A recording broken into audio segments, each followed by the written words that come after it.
We have two voices inside us. One is the inner critic, and the other one is God's voice. So the inner critic was born shortly after we were born. And it was born the first time you got criticized in your life. It's like when we criticize people or we say something that's not nice to other people, it's a sword that comes out of your mouth and it pierces their heart. That causes a wound in the heart. And that is causing beliefs that is equal to that wound. In other words, I don't have enough confidence. I'm not good enough. I'm not loved. I'm not wanted. Whatever it might be at that moment.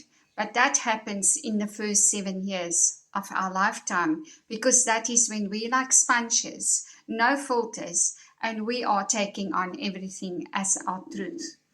That's when the inner critic was birthed. So now we're in an environment where we receive generational beliefs as part of our imprint.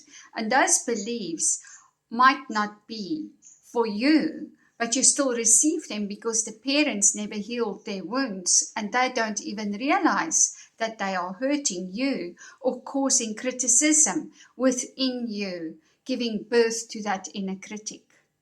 So that's the roots of the inner critic.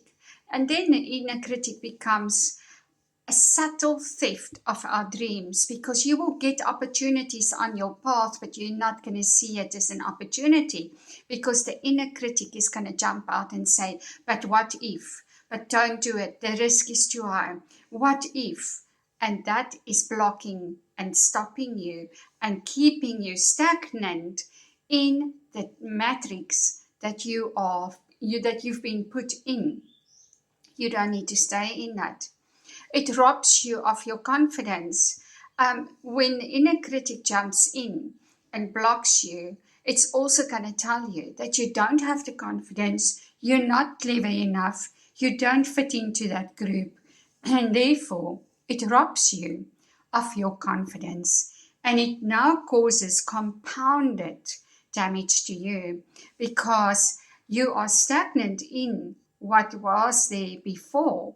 You don't grow out of that and learn no more about yourself to gain more confidence. So now you feel like a loser and you start to believe you are, and your confidence are actually getting lower and lower. So the inner critic works on negative patterns. We form patterns through our beliefs, and the beliefs form patterns leading to behavior. And those patterns is home to the inner critic.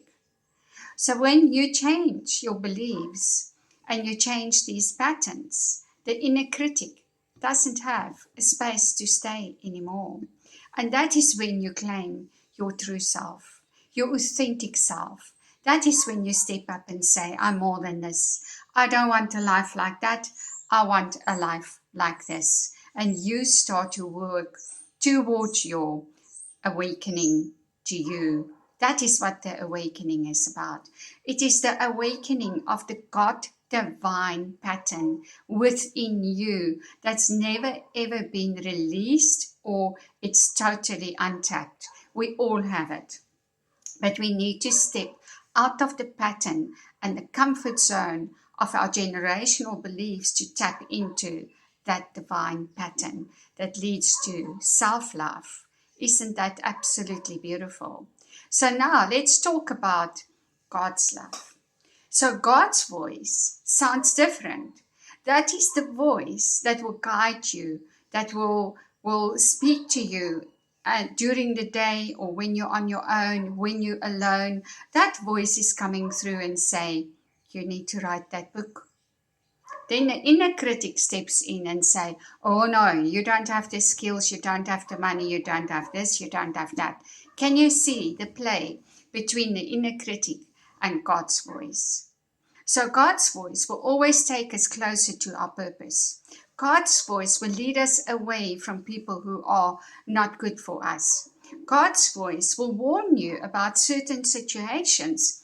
I've been literally taken out of a lane on the freeway and put into another lane through God's voice warning me, and I was still arguing with it. In the next minute, it felt like somebody's taking my steering wheel of my car and moved my car. And at that moment, there was a 34 car pileup, and the car behind me ended up on the roof of the car in front of me. That's God's voice protecting us, looking after us, guiding us, or leading you in your career to a new career. If it's not for pain, we don't move because we become too comfortable. Whether we're comfortable in our misery or whether we're comfortable where we are, we become comfortable. So we go through a pain period where God's voice is leading you to a new beginning.